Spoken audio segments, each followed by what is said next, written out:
Concerts আছে না ভাই, সব থেকে ভালো উপায় আমাদের ব্ল্যাক মানিকে হোয়াইট মানিতে কনভার্ট করার জন্য। এখন আমার কাছে যদি অনেকগুলো ব্ল্যাক মানি থেকে থাকে, তাহলে আমি কি করবো, একটা আর্টিস্টকে হায়ার করবো, একটা কনসার্ট অর্গানাইজ করে দিব।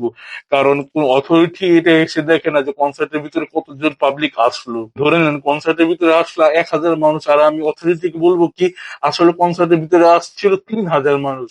আর যে 2,000 মানুষ এক্সট্রার কথা বললাম, ওই 2,000 মানুষকে বলবো যে ওই 2,000 মানুষ তো ভাই ক্যাশে পেমেন্ট করে দিয়েছিল।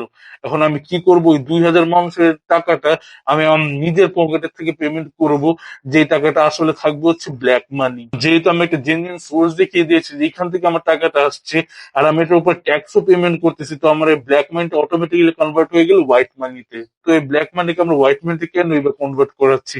এখন আমি আপনাদেরকে বলে রাখি যে ব্ল্যাক মানিতে ভাই অনেকগুলো এই ধরনের ইনভেস্টমেন্ট করা যায় না। যেমন আপনারা যদি স্টকসে ইনভেস্ট করতে চান অথবা কোনো প্রপার্টি কিনতে চান, তো আপনাদের হোয়াইট মানি থাকা লাগবে।